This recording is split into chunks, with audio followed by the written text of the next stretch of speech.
Well, Kevin, you go into this week's game with a couple of players out due to the card system. Are you a little bit disappointed about undisciplined act? Yeah, and that's been addressed. There was some dissent cards last week, and in the heat of everything that was going on that shouldn't happen. And we pay the price with Lee Broxton being out. His fifth yellow card through a dissent. So yeah, it is disappointing.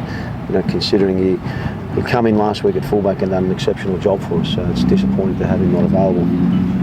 What about Leia, who comes in for him and who comes in for Broxy as well? Nick Ansell, obvious replacement for Ada. I thought he was superb for us when he came on last week, and he's played 2 or 3 games for us this year where he's done very well. And Jason Gary will come back into the team instead of Lee Broxton. Is it conceivable that both of them won't come straight back in next week? Are you trying to send a bit of a message with discipline? Of course it is. Them 2 boys have got an opportunity now to impress, and like the week before that when Rashid kept his place in the team because of his performance in Western Sydney. It's everyone's got that opportunity now, and for my part, I hope they take it. And when you say you've dealt with the discipline as a team, or did you sit down with Adrian and Lee individually? Everyone's well aware of the standards that's required of the football team. It is a collective thing. There's no way I isolated anyone. Everyone's aware. So going forward, hopefully we eliminate these those discipline issues that you mentioned. Big boost in morale last week. I mean, have the boys been? Is that led to a lot of self-belief? Perhaps that winning with 10 against 11, the way you did. Yeah, and I recall a few weeks back when we were playing against 10 men, we were criticised for not going on and winning the game. So I certainly know it's not easy from that perspective. But after we went down to 10 men, the structure and discipline within that structure, was excellent. And like I said last week, it was a good sign for us that even with 10 men, every time we won the ball back and went forward, I thought we were going to score. In that second half. So it's a good message for us, but also it sends a message to the other teams. Never any thought about using Mark Milligan as a centre back? He's too valuable in midfield. Yeah, a bit of that, and a bit of the fact that I rate Nick Ansell very highly.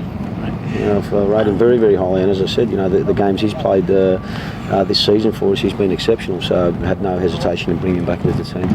Kip, can I ask about the Asian Champions League? Obviously, as a club, you're excited to be there, and you said yesterday you're excited to be there. Yeah. Is there potential for a distraction leading into the end of the year? You might have 3, 4, 5 trips to Asia if you qualify for the group stage. Yeah, if you look at it as a distraction, it certainly is going to be one. But the reality is we want to compete on the bigger stages, and the fact is we've got an opportunity to create history. We've never qualified for the second round. First and foremost, we'll have to qualify for the competition proper. So I'm not looking that far ahead by any stretch. But when it does come, I'm looking forward to the opportunity to first of all qualify and then get us through to the second round. Your past experience at the Champions League as a player, I mean, that presumably is going to be very useful for you as a coach, and just the logistics of it all. Yeah, it is.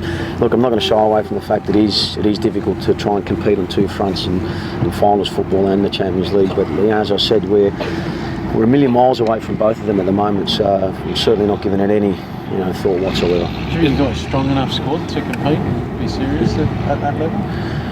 Yeah, I believe so. And like I said, this week, a couple of boys get an opportunity to perform, and all in all, I've been, since taking over, been, impressed with the way we've gone about things. Albeit, I want to make that a little bit more, constant over a period of time. New era at Central Coast, no Ollie. You expecting any changes or business as usual from them? It's a difficult one because the same I suppose questions were raised when I took over the job, and Mossy inherits a good team and built on good structures. So I don't see being too many changes. They're a good team. We haven't won there for a little while, so it's about time we break that hoodoo. They're the defending champions, but they haven't really clicked into gear yet, have they? They're still a good team. They went to Perth last week, and you can see that they've got some self-belief. Albeit there has been change, and to go to Perth and win, gives you an indication that they're a good team. They're going to be hard to beat, and we're going to have to be at our best to come back with 3 points. What are you expecting tactically from them? No changes, or a bit of a mix-up? I mean, how can you beat it? I always maintain it's more about what we do. than the opposition, because I believe that we play anywhere near our best, and we'll trouble anyone in the competition. Having said that, during the week we've respected the Central Coast and done our due diligence on them and analysed how they go about things. They're very, very strong defensively. So, from our part, we've got to have to be good once again in our structure. When we haven't got the ball. But I do believe, at those moments in time, we're dangerous. Even without the ball, we get our structures right. As soon as we win it, we're very dangerous in transition. Again, I believe that'll be a big part in determining the result on Friday night.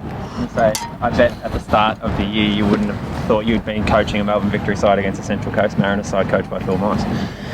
No, I wouldn't have thought it, but as I said, I respect Central Coast as a good team, and Mossy will have them as determined as ever and as structured as ever. On their home patch, they're a difficult team to beat. Having said that, I'll maintain that we get ourselves right, and we'll hopefully come back with the 3 points.